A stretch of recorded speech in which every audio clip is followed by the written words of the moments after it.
So main idea is for a chip select to be on a 4K boundary. Just, I think you said this, you said the right answer in terms of a 256 boundary. So for a 4K boundary, we know 4K is 2 to the what? 12.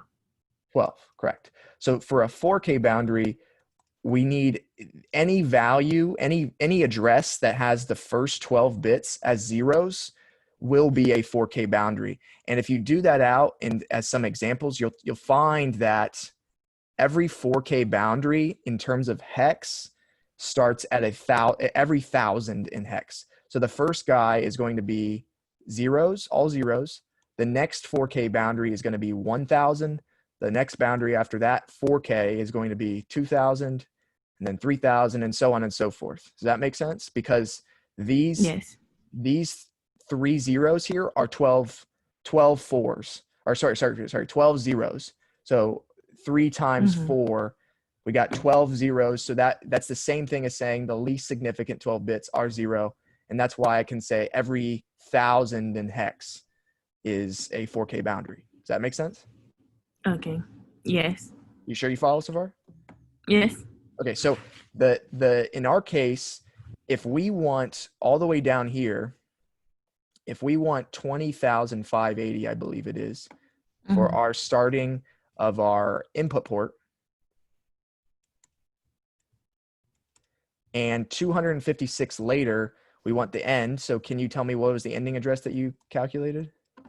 0205 FF. So tell me, in terms of, if I started at 0 and it's 256, correct, for the size? I gotta move Tyler. Did Tyler leave again, Wes? We're done. Yeah. Okay. So if I said, so 256, what is that in hexadecimal? So 256 decimal to hexadecimal. What is in hexadecimal 256? Or let's say, maybe for simplicity, you can tell me, let me just ask you, I'll give you the answer. What is hex FF in decimal? This is base 16. 4 8. It's 2 to the 8. 2 to the 8. Well, be a little bit careful. It's if we remember, we start at 0, we go to FF in terms of hex. So in hex, FF is actually 255, not exactly 2 to the 8. It's 2 to the 8 minus 1. So 2 to the 8 minus 1, which is equal to 255, right? Yes. So remember, when we talk about binary numbers and decimal bit numbers, if we have 8 bits and we go from all zeros to all ones, this value is 255, but from 0 up to 255, there are 256 different values in there, which is 2 to the 8. Okay. Does that make sense? Like if I count 0, 1, that's 2 different numbers, even though I only went up to 1. So if I count from 0 all the way up to 255, that's 256 different numbers. So for this one, the ending range will be 02067F. Oh, 67F, I mean. Correct. So exactly. So FF from 80 up to FF is only half the range, or 128 different values. So just like you said, we want to go to 2067F. That would be the ending. Now, this is the correct where we want the range to be. If this is our data memory space, so this is each memory location's 8 bits wide, and we want 256 different memory locations, so 256 bytes, like I show here. Now, the main question is, okay, we want to use chip selects, but the chip select has to be on a 4K boundary at least. So ideally, we would have just a 256 size chip select, but we can only do a size of 256 for a chip select if that 256 addresses starts on a 4K boundary, which in this case, that is not true. This is not a 4K boundary, right? No. So what is the 4K boundary before this? 020. So zero. So and that'd be hex 20,000, right? Mm-hmm. So because again, we need these last three nibbles to be zeros. So this is the first 4K boundary before this starting address. Does that make sense? Okay. Yes. So we obviously don't want to put a chip select after this guy, right? Because the chip select, like the reason I want you to recognize, we don't want to look at, we could say, oh yeah, the next one after this, the next 4K boundary is 21,000. But if we put a chip select here, we're not even we're not even looking at the right range of data, right? Right. So we need to, if we want to use a chip select, it makes sense to say, okay, well, what's the first chip select before this range? Well, that would be 20,000. Now, the next question is, okay, well, a chip select has to start here. So a chip select has to start here and take care of some range. But now the question is, how big should the chip select be so that it actually still encompasses this range? Because we want to, with chip selects, we want to always try to encompass the external range that we're trying to memory map. And ideally, we would encompass it perfectly. But in this case, we cannot use a chip select to encompass perfectly because our starting address range is not on a 4K boundary. Right. Does that make sense? While you think for a second, let me put somebody in a breakout room.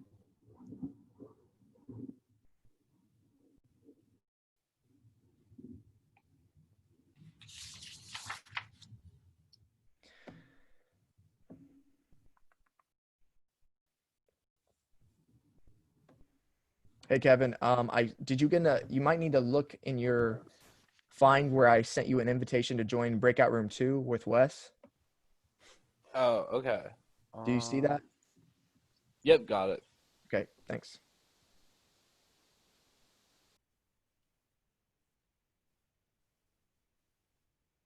Okay, so do you understand where we're at so far? Yes.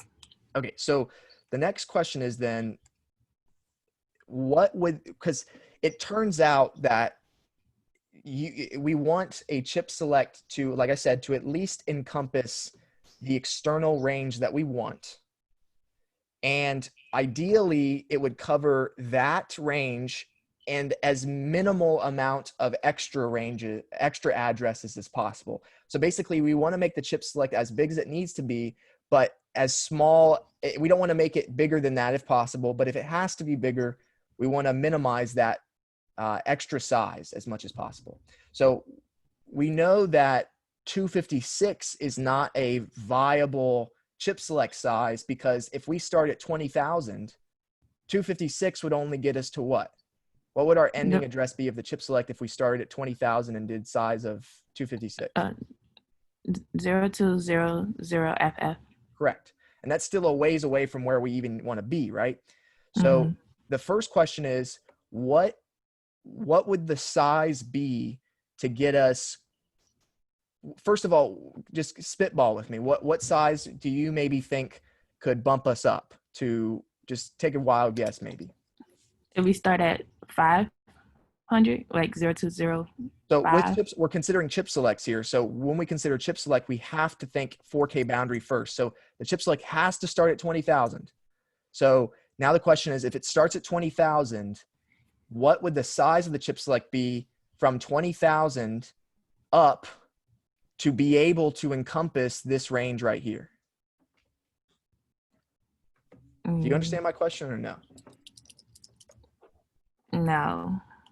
Okay, so the idea is, let me erase this.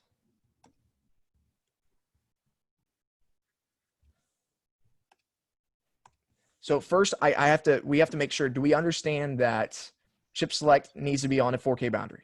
Yes.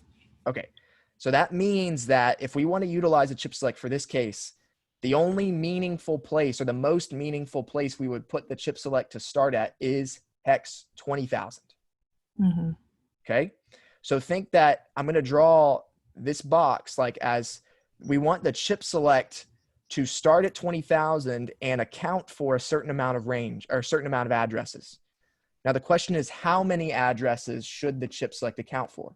And what we identified already, what you answered already, is that if it was only 256 of size for the chip select 0, 256 bytes, then it would only go up to, let me draw an arrow, it would only go up to hex 20,000 FF, which is definitely not good enough because we need to encompass this range right here, right?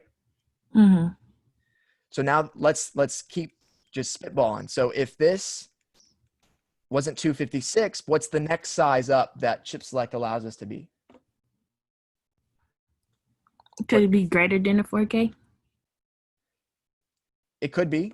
Now that might not necessarily be the right answer, but we can try that. So just give me a power of 2 that the chip select can be, and let's see where it would end up. 2 to the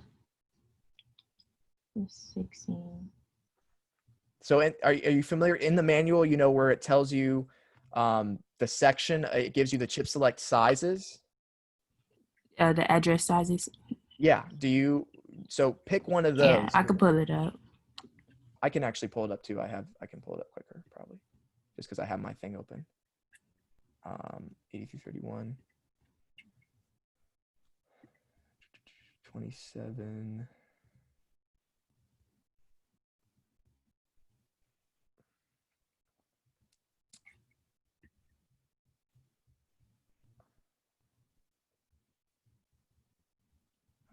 This was it. What? Give me the wrong one. Okay, here we go. You see my screen still? Or no, you don't. You see OneNote, I think. Yes, one up. Okay. Tell me if you see my screen. Okay, I can see it now. Okay, cool. So the minimum size is 256, right? Mm-hmm. We identified that's not viable for our case because we need it to encompass our range from 20,580 to 20,067F, right? Right. So now the question is, we want to pick one of these sizes such that it encompasses that range and also encompasses as little of extra values as possible. Because so if we look and we know that if it starts at 20,000, it's going to also include all of these extra addresses that we don't need. Mm-hmm. But that's the only way we're going to have to do that if we want to use a chip select, because that's how chip selects work. So could we do a 1K? Okay, let's try 1K. So 1K, if we start at 20,000, the question is, where will it end up? If we did 1K.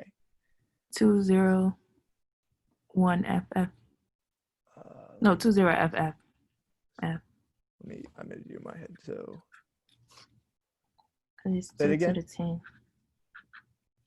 Say it again. I think you're slightly off, but say it one more time. 203FF.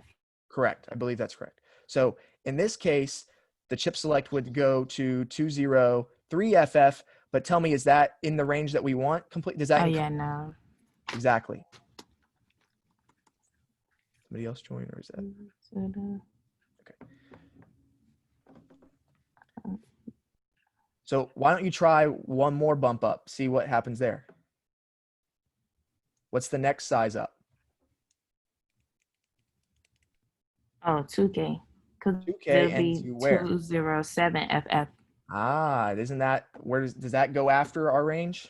Yeah. And you can see that that's the first power of 2 that encompasses our range, right? Yes. So as a general tip, I'll tell you that.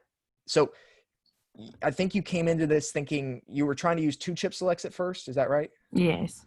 Okay. So remember, just remember as best as you can that a chip select has to be on a 4K boundary. So the only time that multiple chip selects is useful for breaking up some range is when you can break up the range and those separate ranges also start on 4K boundaries. So for instance, as a really quick side note, before we answer this more, if I gave you the range, let's say 4,000, or let me say 5,000 to Let me see.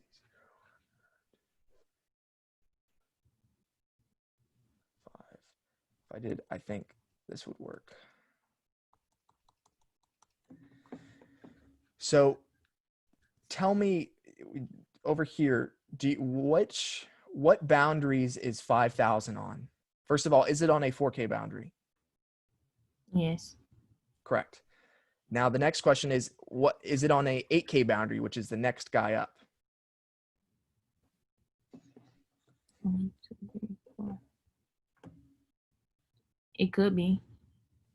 Well, let's make sure. Let's ask. So if we do 5,000, this is equivalent to binary. We got, remember there's those 0, two. 1, 0, 0, and then all zeros.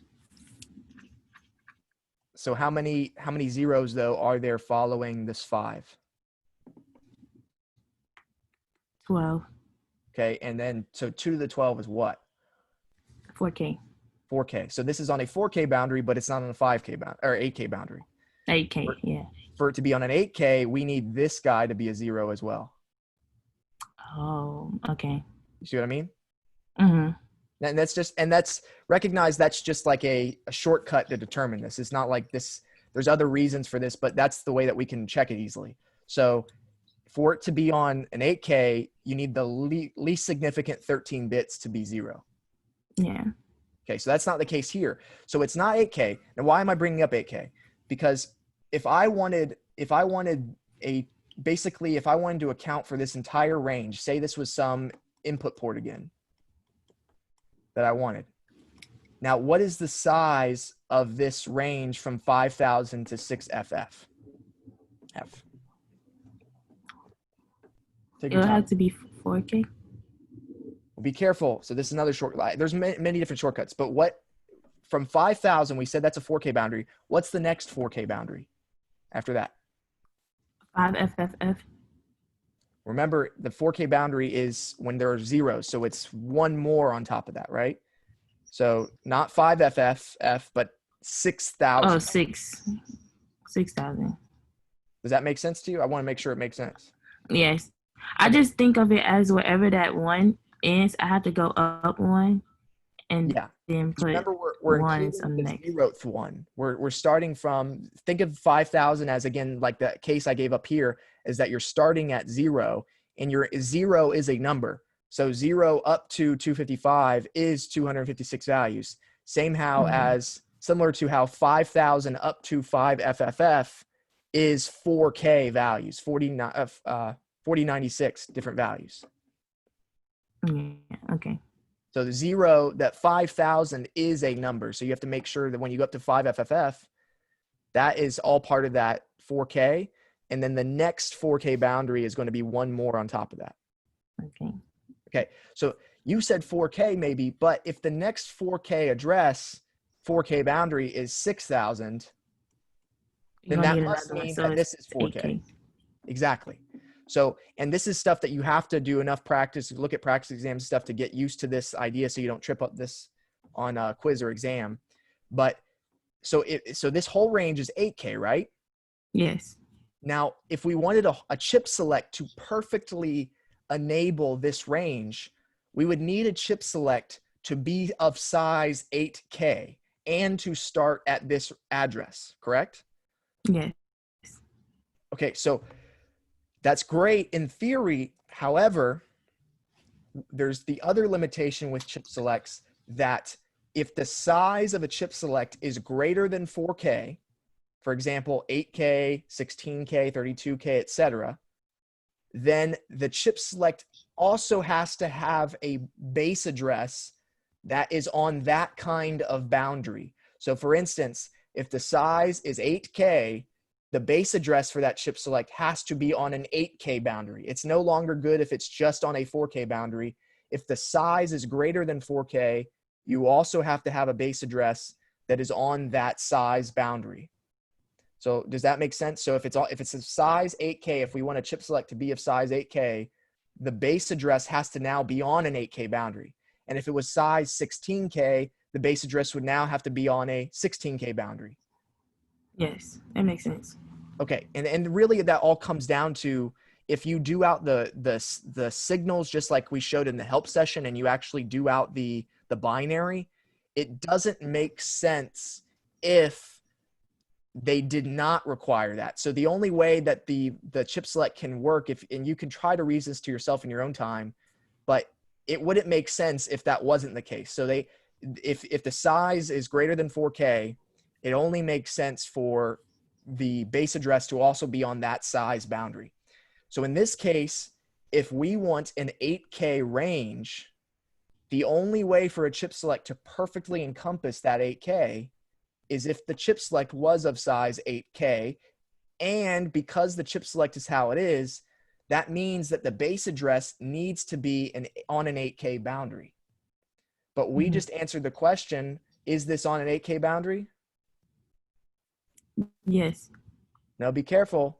Was this Oh, on no. That's not. That's on a 4K boundary. Exactly. It's not an 8K boundary though, right? So Yes. in this case, what does that mean? That means that a single You have chip to split select, it. a single chip select can't be this entire range. Mm-hmm.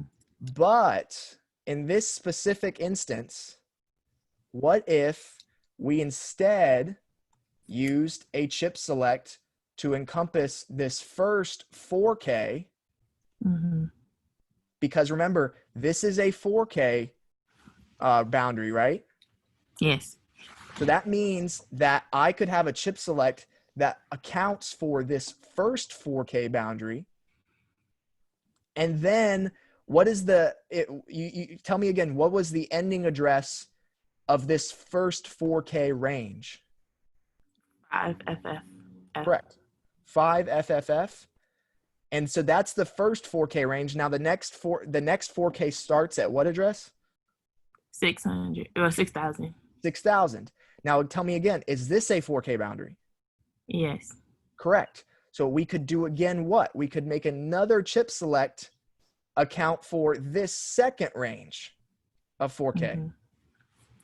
And now if this was say chip select 0 and then chip select 1, for instance, the enable for this whole range, we have these two chip selects that are perfectly accounting for these separate ranges within our overall range. Can you tell me what would the enable equation be if we had the signals chip select 0 and chip select 1? Do you understand my question, first of all? I don't want to put you on spot. Yes, here. I do. But that's what happened with my question. Yeah, so my hint is that your original way of thinking when you came into this help session would be correct if you had a question like this. Mm-hmm. And we'll talk in a second why it doesn't apply to this one more. But first, try to answer my question. In this case, if we had this setup over here and we assign chip select 0 to account for the first 4K and chip select 1 to account for the second 4K, do you have any guesses for what the overall enable equation would be using these signals? It will be all the way up into, I don't know these bits. This is 3, 4, 5, 6, 7, 8, 9, 10, 11, 12, 13. So at 814 will be where it stopped, because that's where it changes between 0 and 1 at 815. So let me do it out with you. So I agree. So let me make sure though that we can see this.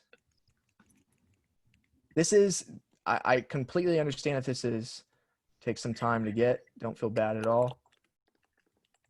Just make sure that you're like you are coming to office hours and asking whatever you need to do to get it. Okay, so 5,000. So if we wanted, so remind me again for this first 4K range, what's the ending address going to be? 5FFF. Correct. So, and then that binary be almost identical, except all of these lower guys will be 1s. And now using the shortcut that I gave before, basically all of these lower 0s turning to 1s become don't cares in our equation, and we only care about these 12 bits. Does that make sense to you? Yes.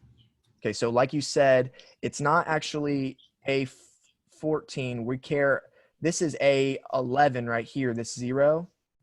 So we would actually need from A23 down to A12 is the bits that we would need. Okay. Does that make sense to you? Yes, but my question is, because it goes into 6,000 and it will be 0110. So basically, I think that's 13 and 12. Those will be the changing bits. Do we not account for those? Well, so let's do that next guy. So recognize that what we're doing here is we recognize that one single range of values is not good enough. So we have now two separate equations ultimately that are going to do the address decoding. So just like you said, we have 0110, then all these zeros. And then lastly, you got the zeros again, 0110, but now all Fs. And again, only these bits become don't cares. So now we look at all of the bits that did not change between the starting and ending address, and that is these guys. So again, you need to account for up to A12. Okay. So we look for between this range and between the overall range, the starting address, ending address, the shortcut is if all of these bits go from 0 to 1, they become don't cares.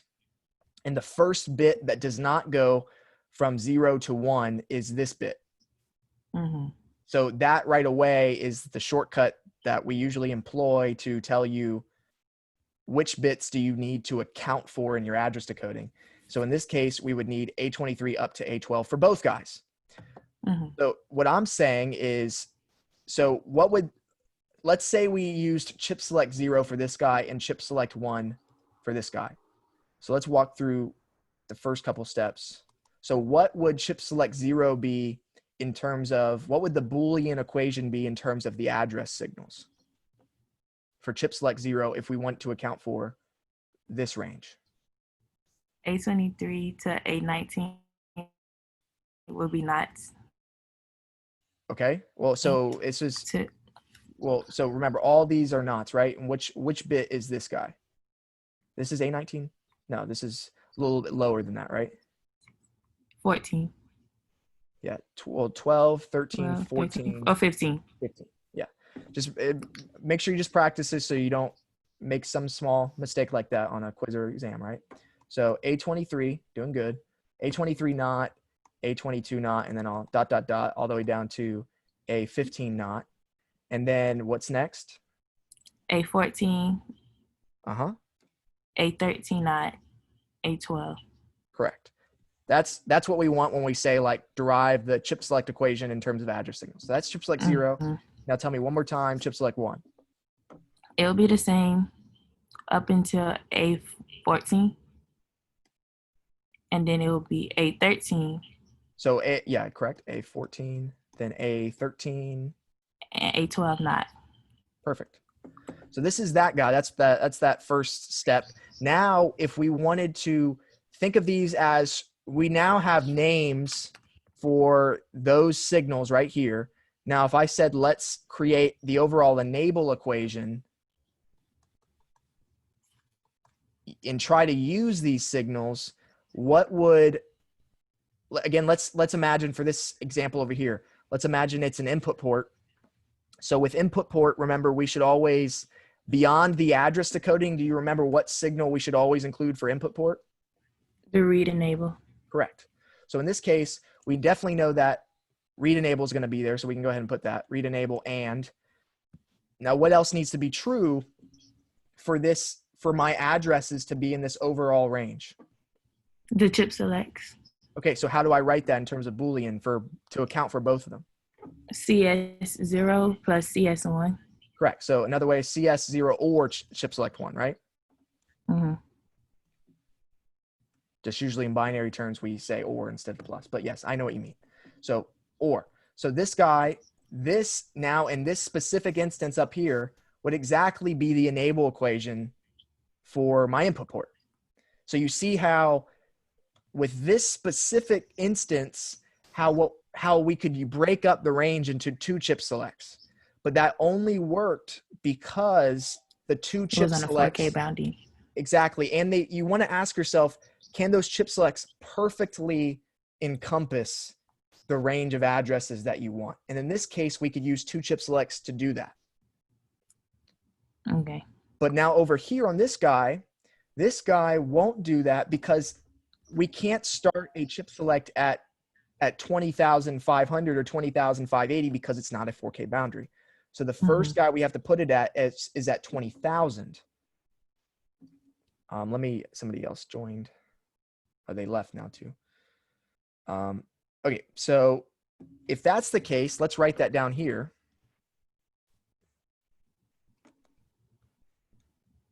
I might be giving you more help than should, but it's all right.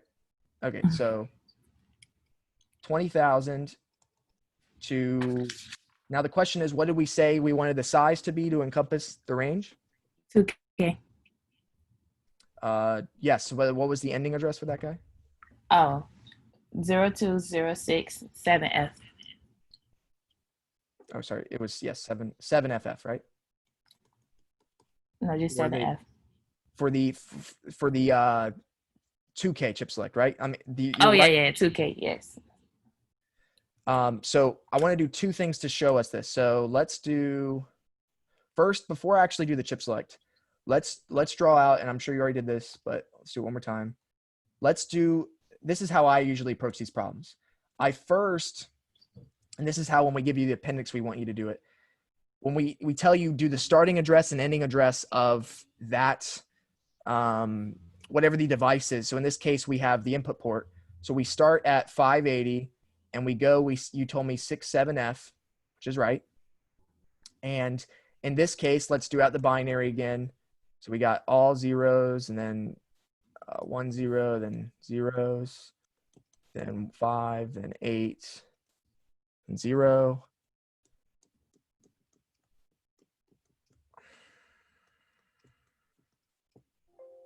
I'm gonna have to plug in my computer in a second.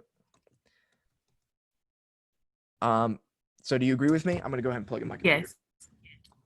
Okay, so now my next question is, well, actually, let me plug in my computer. Don't want it to die on me.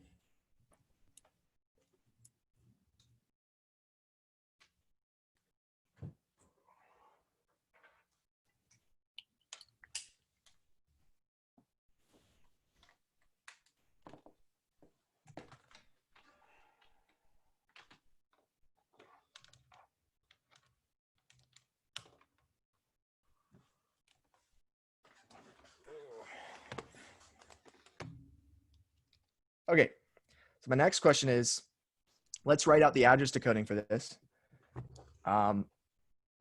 So let's just say what I usually do for if I'm not talking in terms of chip selects, because the appendix is in terms of chip selects for that first question. But if I just ask you, write out the address decoding, I might say something like in for input port and then subscript address, just so that I tell myself address decoding. So tell me if we use that strategy again, I'll have to start at A23, right? Yes. And then what is the last bit that I want to account for? Up to what or down to what? 11. I think that's A11. That's where it starts. Where that 01 is. Well, so yeah, so right away, this is kind of there's a couple ways to go about it. But so right when we see, this is what I want you to see though, in general. You see that, yes, it goes up to here. This is actually A10, right? A11 is this guy. Mm-hmm. So A10 is the last bit that doesn't change, but the shortcut that tells me something weird is going on here, so I have to consider something else, is in general, I want you to just look at the very first bit, the least significant bit, and then ask yourself, okay, does this bit go from a 0 to a 1? If it does, okay, keep going until you get to a bit that does not go from 0 to 1. Here's the first bit that does not go from 0 to 1, right? Mm-hmm. This is, again, That's A7. A7, yes. So, but here's the problem. or here's another shortcut to kind of give you just a strategy. Whenever you see a 1 go to a 0, that tells you right away that this is not an appropriate, like you cannot do this within a single range. Like, you know, the strategy we give you, did you watch the help session? Yes. So in the help session, I was kind of saying that we want to break it up into, I said a lot to try to make sense of it, but we basically want all of our ranges that we deal with to go from the starting address. When it goes from the starting address to the ending address, we want zeros going to ones. Ultimately, that's a shortcut of recognizing it. So in this case, when we see a 1 going to 0, you can do it out yourself. I know in the help session I gave, like when we did address decoding incorrectly, I gave some counter examples of when, if we did it that way without thinking about it, how there would be a problem. So for instance, if I did A23 not, A22 not, all the way down to, this again is, this is A6, this is A17, A16 not, A15 not, all the way down to sorry, this was not A10, I'm sorry, this was A11. Oh yeah, but I meant A10 was this guy. Okay, so A11 not, A10. If I just did my address decoding as this, and I said, you know, okay, this guy goes from here to here, these don't change, so I do my address decoding from A23 to A10, and this was it. The problem with this, can you think of a counterexample when this wouldn't be okay?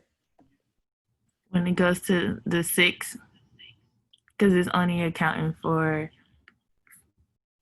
So give me a, which bit if would, we make the rest of them don't cares, that would be 4. So in this case, can you give me a specific address where this would mess up? Like where, so like you said, all of these, if I made all these don't cares, can you give me an address that uses these bits that are outside of this range? Do you know what my question is? Yes. 0,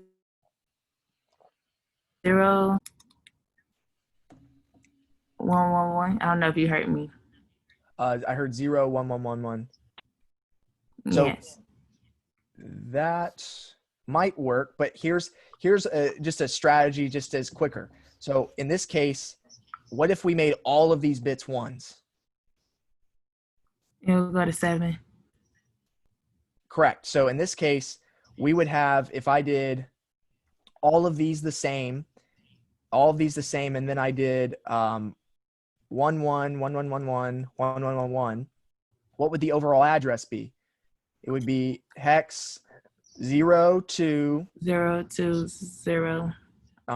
7. 7. FF. Exactly. And this is outside my range, right? Yes.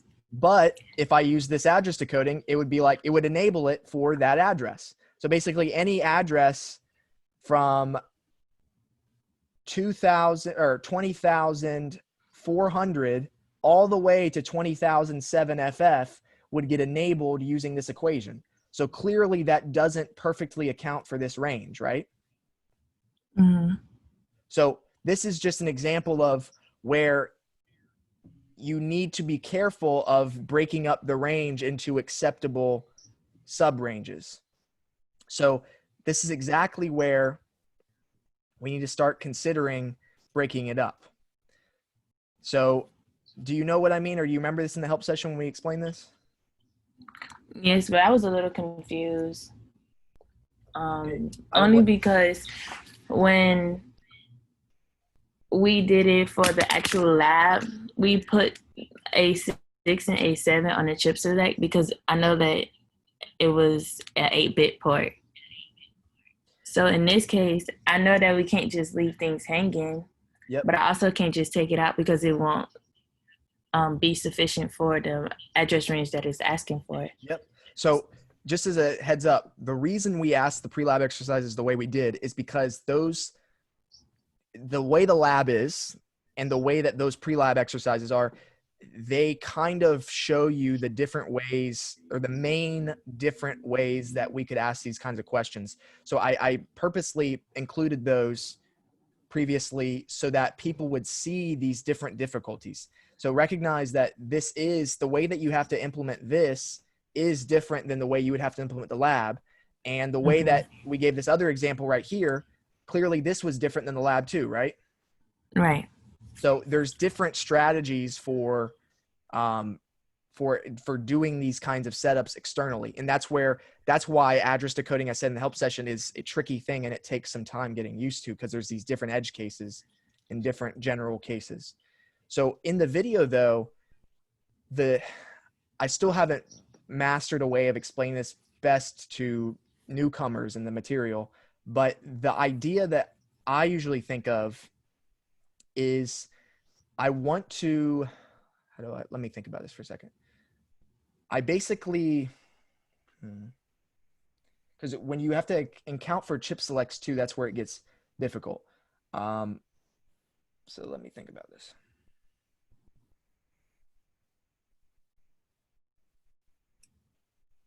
So basically, the general idea is you want to ask yourself, you want to look at so what I do usually in my head or out on paper is I write out, just like we did here, the starting address and the ending address of the actual overall range for the component, which this is what we want ideally for that component in the pre-lab exercise, right?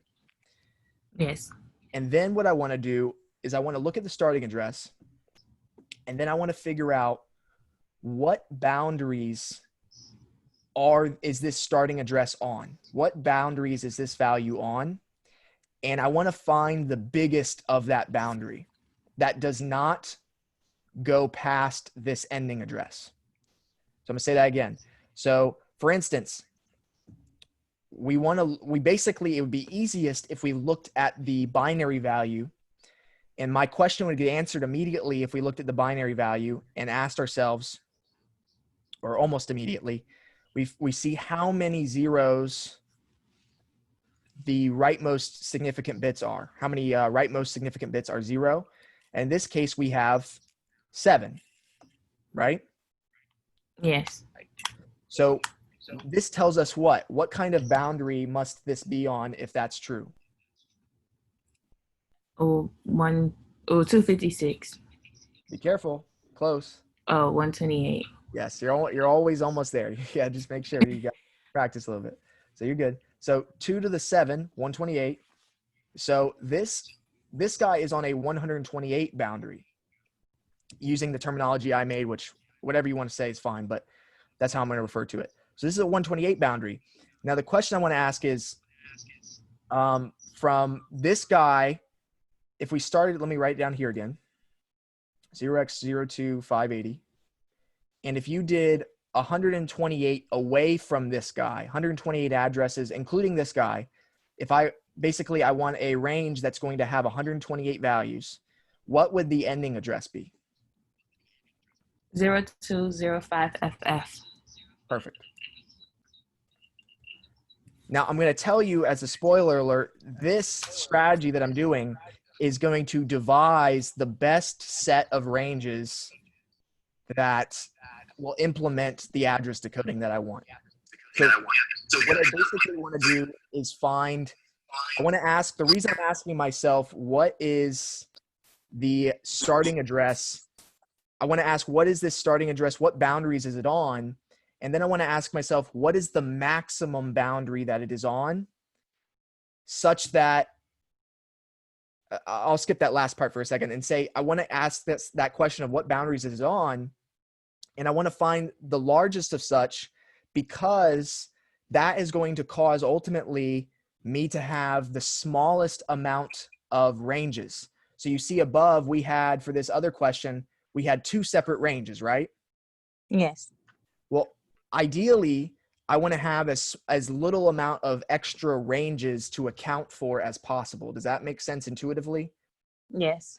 So what we want to do to the general idea for doing that is we want to find the largest boundary for that starting address, because if we find the largest one, that will take up as much of the addresses as possible. And that will ultimately cause us, we can think intuitively to have a lesser amount of ranges. Does that make any sense or no? Because I'm trying to make intuitive sense for you to understand the general procedure, because it is kind of confusing. So in this case, this guy, if we said we broke it up into 128, now what I want you to do after this is I want you to identify, first of all, is this address, does this account for all of the ending address, or does this account for up to the ending address yet? No. No. So now what I want you to do is start a new range of addresses where the first starting address of this new range is one more than this guy. So what would the next guy be? 020600. Correct.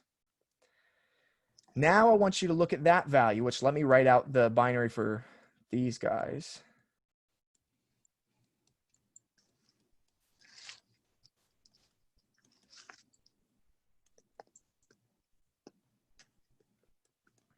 So after we do this address range, that's where I'm going to stop our help, because more or less I'm giving you the answer, recognize. I'll let you figure out the equations and all that other stuff after this. Are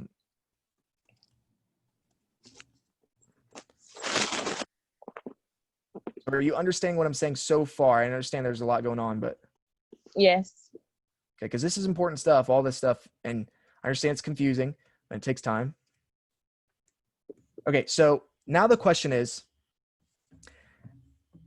basically, again, think of it as you recognize, right when you recognize that one range of addresses is not sufficient for doing address decoding, your goal is to break it up into sub-ranges, but you want the littlest amount of sub-ranges, because the lesser amount of sub-ranges that you have is the lesser amount of address decoding that you're going to have. Does that make sense? Yes. Okay, so right now we split it up into two ranges. Now we want to ask ourselves, we want to figure out, is two ranges sufficient for accounting for all of the address decoding?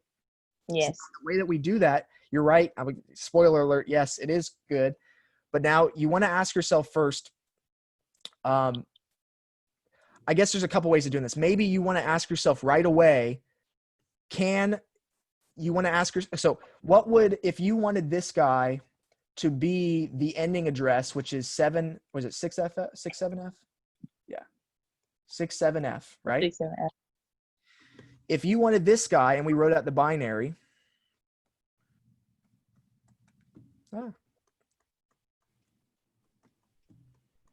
what would this would be 0, 1, 1, 1, and then ones, right? Yes. Okay. Now you got to ask yourself, there's again a couple ways of doing this, but you got to ask yourself, is this range possible in terms of the boundaries and all that other stuff? And the shortest cut to this is the strategy I mentioned earlier, where if we start at the rightmost bit and we say, okay, 0 to 1, and we go all the way and we make sure that it goes from zeros to ones, and that the first bit that does not do that, if it stays 0 or if it stays 1, that's fine. But if it goes from a 1 to a 0, that's generally the shortcut to tell you that something's wrong. So in this case, it actually ends up being fine. But another way of checking that is that, what is the size of this guy, this range? 128. 128, perfect. Now for you to be able to do a 128 range with one range, when I'm saying this one range, it has to be the case that this starting address is on a 128 boundary. So that's really, when I say doing this 0 to 1 thing, that's really what we're doing. But another easy way is by identifying that. So if this, what has to be the case if this is on a 128 boundary? That A6 should be a 1. That the A6, say that again? A6 should be a 1. Not exactly. Remember that when it's on a boundary, what's the shortcut for the binary that we look at? The zeros. We look The at zeros.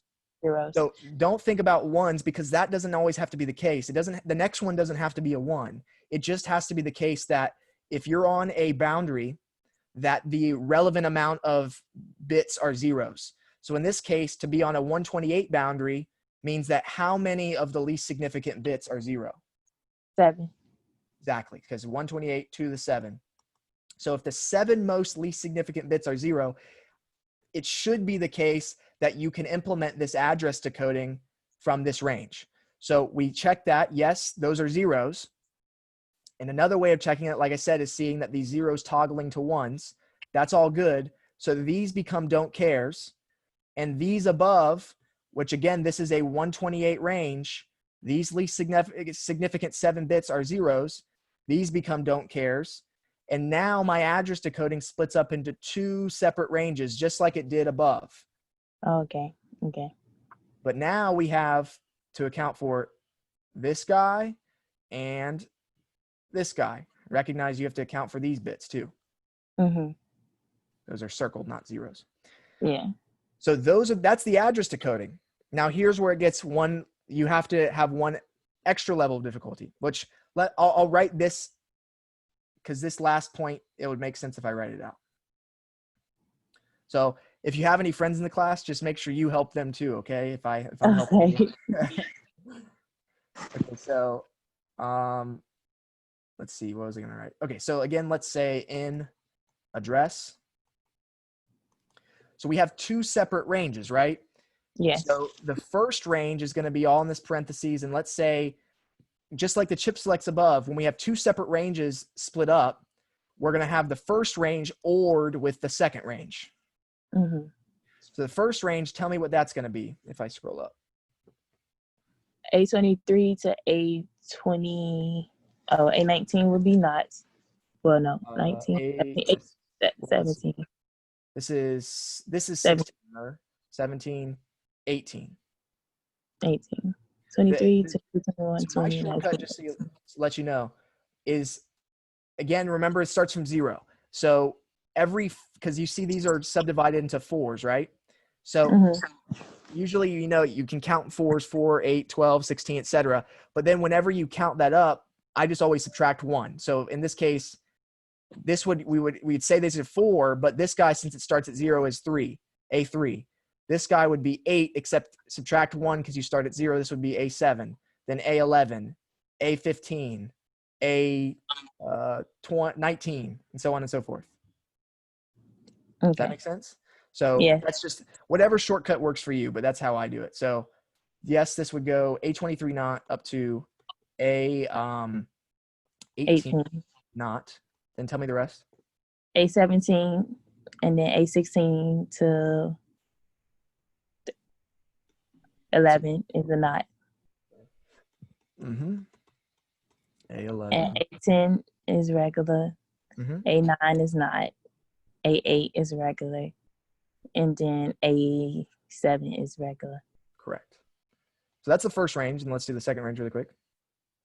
It's the same all the way up until 19, 18, 17, 16, 15. Let me scroll up for you. 6. What A? So what's this guy? The 7, 8, 9. That is correct. So we got I'll just go A11 not, A10, and then A9. 9, and then A8 not, and then A7 not. Correct. Perfect. Okay, so this is this guy, right? Now, I want to ask us what. Let me actually. It would be easier to answer this next question if I write out a little bit more. So let me do that. Actually, was that the first guy that they stayed all the same for those? Oh yeah. So we can see that between both of these ranges here, they stay the same up until this guy, this one. Mm-hmm. So in that guy is what? What?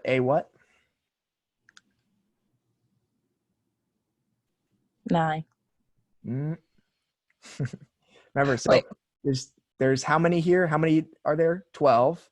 So this most significant one would be one less than that. So A11. Oh, A11. And then A10 would this be this next guy? Okay, A11. No, so sorry, you said A9 and you were 1 away because there's this guy would be A10. I was just telling you that the strategy I remember is I keep track of what is this most significant one of these nibbles. And this one would be A11, so the next guy over would be A10. A10. Okay, so up to A10, they're all the same. So we can see that these guys right here are the same. Yes. Okay, do you remember your Boolean algebra, what I can do to this statement to simplify it? When it's opposite, like if it's a true and a false, it goes into 1. That's true, but in this case, I'm just saying if we have two separate terms that are in ORs, can I simplify? Because I see these are used in both terms, right? Yes. Can I do something to make the overall equation look a little bit simpler? You know Make what I them mean? go to 1. Say what? Make them go to 1. I can't make them go to 1 because these are important. These have to be this way. But remember, Oh, you maybe, can just factor them out. I'm sorry. Factor them out. exactly. So let's factor them out. A23 not, A22 not, all the way down to just say A11 not, right? Yes. Now, what's my symbol that goes here? What do I write? You and them. And then what am I anding? A10, Tell me.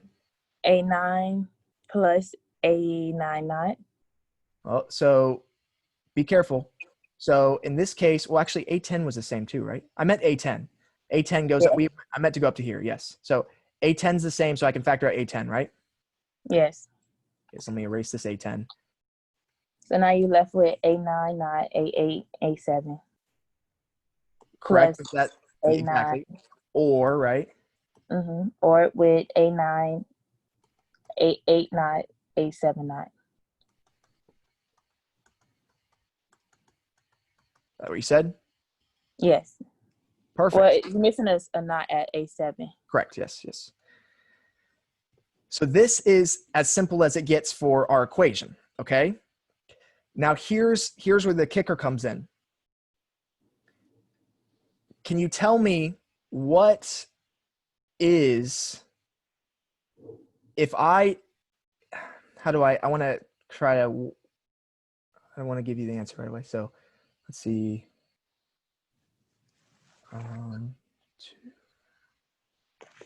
10, did we do this right? I want to make sure. 2. A10. 6.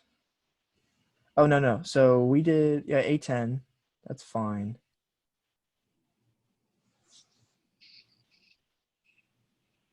Okay. So you can't immediately see it from how we did it, but I'm going to try to make sense of it. So if we used a chip select of size 2K, what would the address decoding for that chip select be if that size was 2K? Where do we say that we're going to start it? It'll be 2 to the 11. So at the 11 at 10. But what was the base address that we wanted to start for that chip select? I have it up here. 2 0. Somewhere over here. Yeah, I can't. 2 0. It's 11. So remember for shortcuts for 4Ks, it's every 1,000 in hex. So 207 FF. No, remember it needs to be on a 4K boundary. So, Oh, so what I'm saying that for 4K boundaries, you can remember thousands. So like 0, 1,000, 2,000, 3,000, 4,000, 5,000, A 1,000, B 1,000, C 1,000. So you know what I mean? Yes. So what is the closest 1,000 before our range? Before it would be 1. When you say 1, what do you mean? 1,000 before Huh? the 2,000 on the 4K. I think you're answering too quickly. Don't feel pressured. You're good. So look at this guy right here. You see my screen? This was our starting range. We already have it written out right above it. Where's the first address that's a 4K boundary? Oh, 2,000. That's not 2,000. That's Or 20,000. 20,000. So remember, this is 20,580. So 20,000 would be the first 4K boundary before. Okay? Mm-hmm. So you might be like, why is this guy saying this? Because if I do 20,000, what is the binary for this guy? Let's write it out. 0, 0, 0, 0, 0, 1, 0, 0, 0, 0, 0, 0, 0, 0, 0. One more set of zeros. Now, if the chip select was size, what did we say the size was going to be? We want it to be a 2K. 2K. So what would the ending address be if this size is 2K? 207FF. Correct. And let's write that binary out one more time.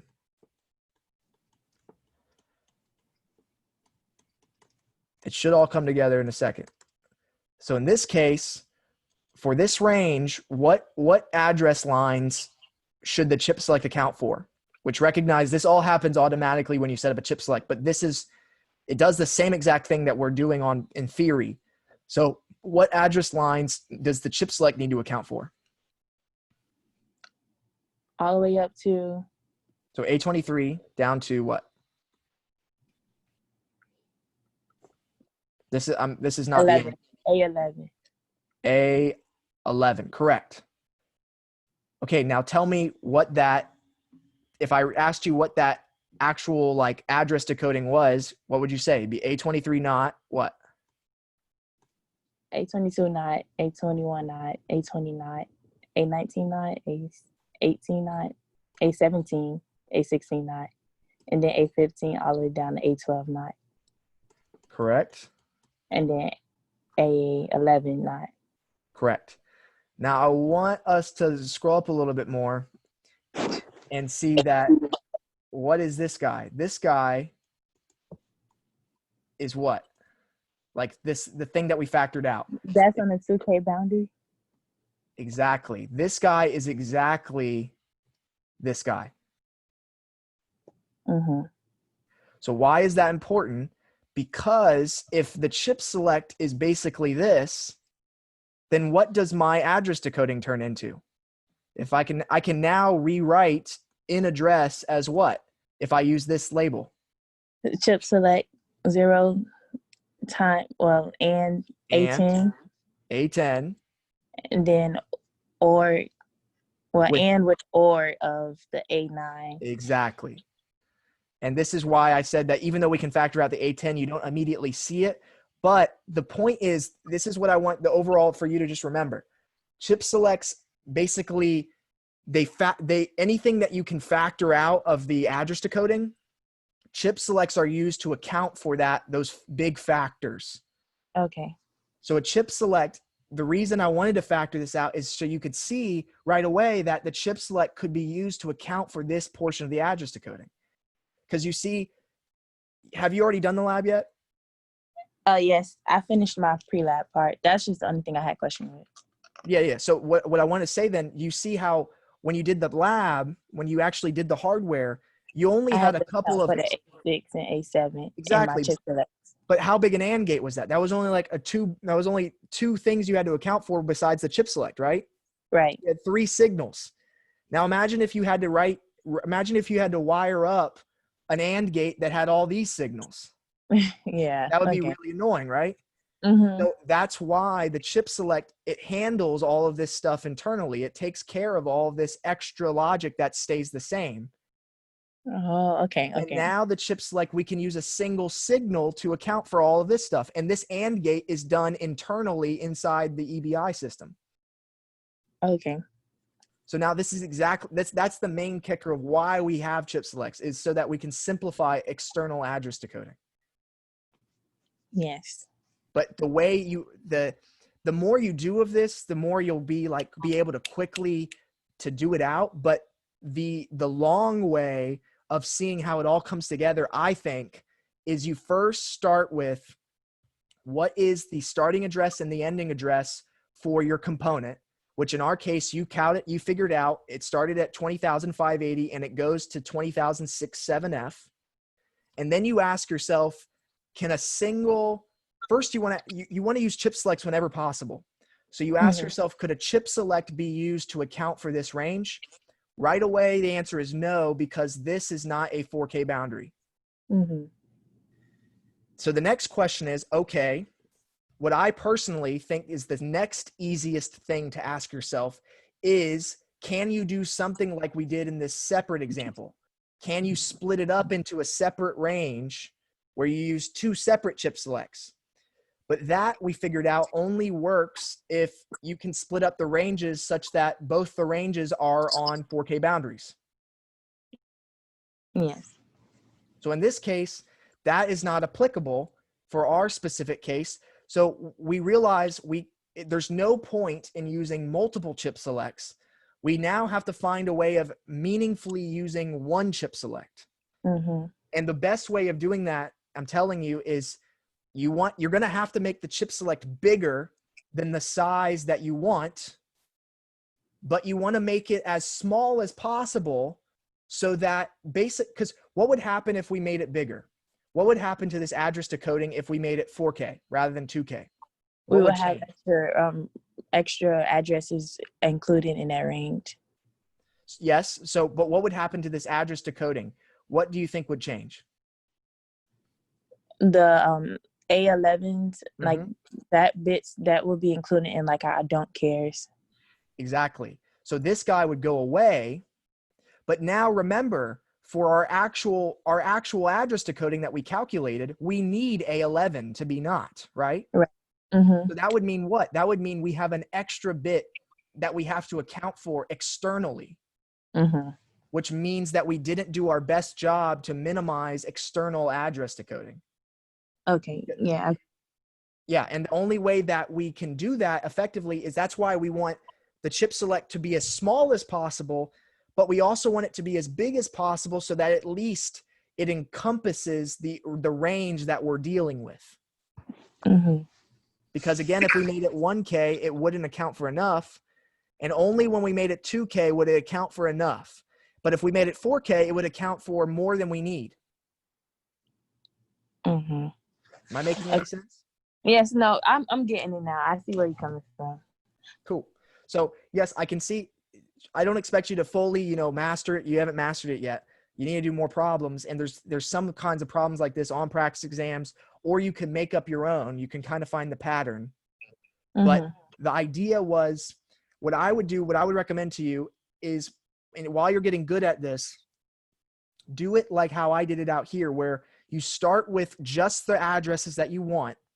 And then you ask yourself, can you do that with a single chip select or multiple chip selects? If not, what does that mean? That means that you need to split up this one range into multiple ranges. The best case scenario in that context is that you can split it up into just 2 ranges. Okay. And those 2 ranges, you have to ask yourself again, the whole boundary thing and the size thing. Now recognize there is the possibility 2 ranges is enough. I could come up with a problem really quickly that requires you to do 3 ranges or 4 ranges. It's just how you place the addresses. Does that make sense? Yes, it does. So you need to practice with seeing what kind of boundary it's on. And then what I would suggest, maybe the first thing is seeing what is the maximum size that you could do. I guess you have to think about the boundary for that, because I do it kind of flip-flop in my head. But I guess for us, we looked at the 7 bits and we said, okay, we know that just from experience that this could go up to having all 1s, which would be a size of 128. And it turns out that's the best you can do for this one range. So then you have to start a new range, and then you have to figure out, can you make that next range go to the ending address that you want? And then from there, you do the address decoding stuff that we did before. And then whenever you can, you want to factor out the terms that are similar, and then try to find a way to have a chip select account for those similar terms. Okay. But when you get practice, what you're going to really do, what you should do eventually, is just look at a problem and think in terms of chip selects right away. Now, that's just a shortcut. Recognize that really you should understand how to do all this external address decoding if you needed to. but you want to use chip selects to replace external address decoding whenever possible. Mm-hmm. So again, I'll let you write this out, but then here is where you'd actually in hardware build whatever that equation is. Okay. Okay? Yes. Okay, so this was a whole lesson. I hope it helps you somewhat. No, it did. It did. Also, another question that I have quickly. Uh-huh. With the A, like the true, A being true and then A being false, that equates to a 1 though, still, right? Even though I'm ordering them together. Say that one more time. So Like, for the A9, not in the 8, like that part, yeah, that whole equation, that whole or. No, that does Could not that- go to 1. No, it does not go to Okay. 1. Because the only way that something becomes don't cares is if so for instance, if I did 0, 0, 0, 1, 1, 0, 1, 1, and I said this bit was A0 and this bit was A1, if I called those bits A0, A1. Here, A0, basically the shortcut is thinking from the first guy to the last guy, did you go through all of the possible combinations for these 2 bits? Here we do, because A0, we go from 0, 0 to 0, 1, 1, 0, 1, 1. There's no other combination of those 2 bits that exists, right? Yes. So because of that, that basically means that A1 and A0, it's always going to be one of these possibilities. So it turns out that in those cases, we don't need to even account for these bits because we already know that those bits are going to be one of these possible combinations. Mm-hmm. So that's where these bits become don't cares, is when you go through all of the possible combinations of those bits. Now up here, that's the whole point of why we did separate ranges, is because these bits did not go through all the possible combinations. So like before up here, I don't remember where it was. You remember we gave that counter example of them all being, yeah, we gave it right here. We gave this counter example.